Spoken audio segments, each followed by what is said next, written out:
You know what? There is one thing that I realize is just that I've been speaking with this person quite a while.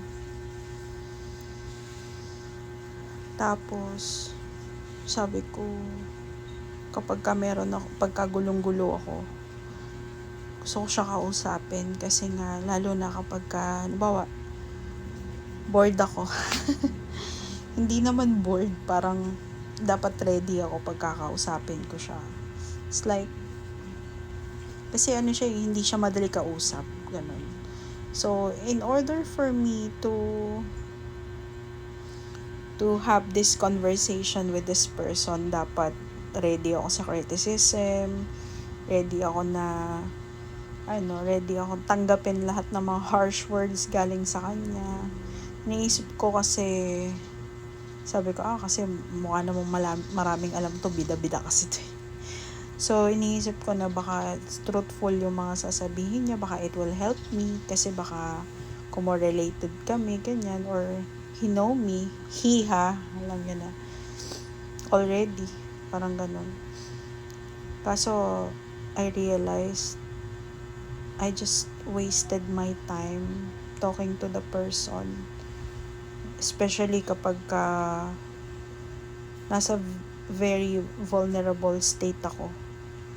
Kasi ako, siguro ng mga time na yon, pabebe, tapos comfort yung hinahanap ko. Kaya kahit na sobrang hirap na hirap ako, I'm trying to cling on to this person para lang sabihin sa kanya yung mga saloobin ko, yung mga daladalahan ko, mga personal ko, yung mga ganyan. Without even knowing that after speaking with this person, mas lalong bumibigat yung pakiramdam ko. Why? Kasi nga, remember na nasa vulnerable state at gulong-gulo ka na talaga sa lahat ng mga iniisip at nararamdaman mo kung ano magiging decisions mo. But then, the moment that you try to speak with this person, some part of it na mga sinasabi niya sa'yo, mostly reality, pero in very harsh, very absurd na na pamamaraan ng pagsasabi niya. Tapos, kasama pa doon, he will judge you, he will criticize you, and you will be in a position where you are going to question your worth, your sanity, ganyan. Tapos, syempre, hurtful ka na, ganyan. Tapos, at the end, may time din na hindi ka makakarebat, ganon. Tapos, sasabihin niya na lang kung ano yung gusto niyang sabihin sa'yo without even hearing your side. 'Di ba? Parang biyang ganun na yung lahat ng mga wala ka ng chance to rebut or to say something.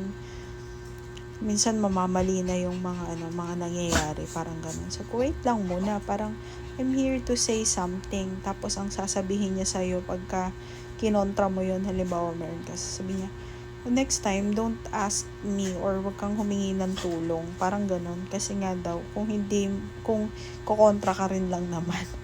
So, parang, wait lang. 'Di ba? Parang, at the end of the day, kasi tayo rin naman ang magde-decide, 'di ba? Sabi ko nga gaga ko naman. Gulong-gulo ako sa mga kung ano-anong nararamdaman ko, kung ano-anong iisipin ko pagkatapos kakausapin ko to, mas lalo lang ako nahirapan. Parang ganun. So, at the end of the day, yun nga, wala ring kwenta. Wala ring narating yung mga pinagsasabi mo sa kanya or wala ka ring napulot, kundi sama ng loob. Kasi nga,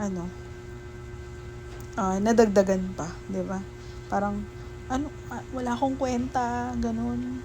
Ganito yung mga nangyayari sa akin, ganito. Oo nga, bakit ganito, ganyan. So, at the end of the day, yun nga, you will question your credibility, your sanity, lahat na.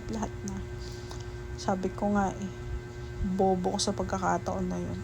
Tapos yun nga, na-realize ko na ganun. Tapos there were times na naman din na parang kaya ang ginawa ko pala, pag may problema ako, sabi ko, I will not turn to this person kasi nga, i-judge niya ako. Parang ganun. Tinatanggap ko naman yung mga sasabihin niya, pero dapat nga, yun nga, ready ako, kaya naka-jot down na lahat ng mga information or it's up to you kung paano mo i-endure lahat ng mga sasabihin niya sa'yo, diba? Ako kasi I'm just picking up words that are appropriate or that is na pwede ko siyang gamitin, makuha ko na oo nga may time naman na tama naman talaga siya, ganun.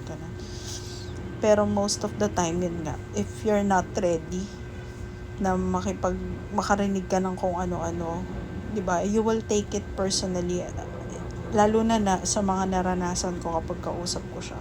Sabi ko, wait lang ginanon ko na siya kasi being honest na, you know what, with the way that you're talking to me like ganyan, I can never, kahit gaano pa kaganda yung message mo, or kahit pa sabihin mo na totoo lang kasi yung sinasabi mo kaya ako na-hurt.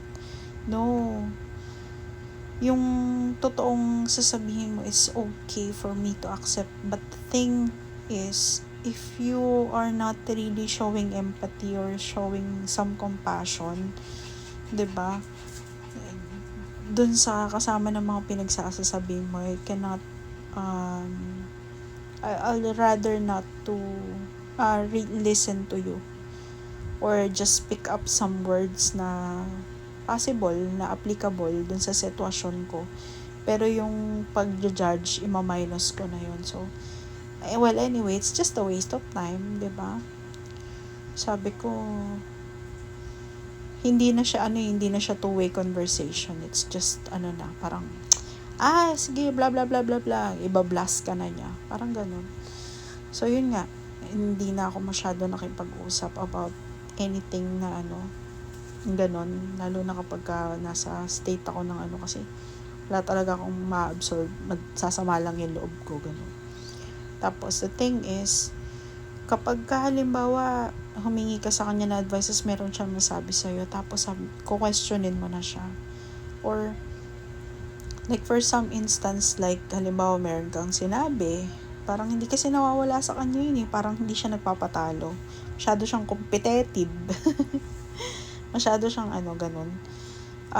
Pero ayaw niyang aminin yun. Ang ituturo niya yun sa akin na parang ako daw yung gusto ko daw, bida-bida daw ako palagi, daw ako napapadaig. Pero pag siya yun, di ba? Wala ka, ganito yung ko. Like for example, sabi ko, ganito yung assessment ko. Maganda yung assessment ko. Ang nakalagay doon, C1 ako for language or English test, ganyan, language and ganyan. Sa comprehension, sa reading, ganyan.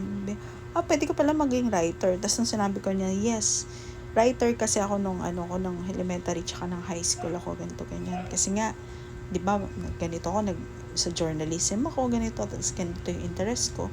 Well, di yan magpapadaig, sasabihin niya talaga na ako kasi ganito ako, ganito, ganyan, ganyan, bla bla bla bla bla bla. Yun na, hanggang sa nandoon na sa kanya yung So, yung issue na ganito yung naging assessment ko, I'm so happy about it. That you just wanted to share your, diba, yung accomplishments mo. Ang ending, sa kanya na nakafocus lahat. Ganun yung mahirap kausap, diba?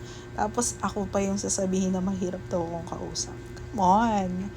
Tapos, yun nga, nung sinabihan ko rin siya na one time about sabi ko, uy, bakit ganun? Sabi niya kasi, hindi man lang ako, this is about the father's parang perspective ng tatay niya kung bakit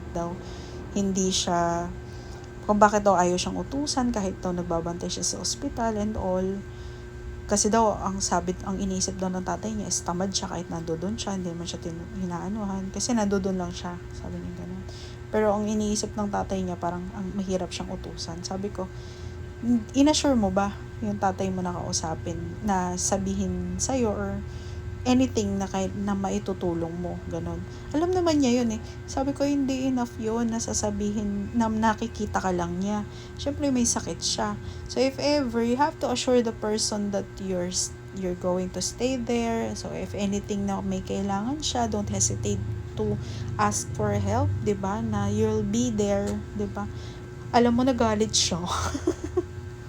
Sabi ko kasi hindi lahat ng tao gano'n na-appreciate lang yung presence mo na nandiyan dyan. Siyempre, they need assurance as well, di ba? Nagalit.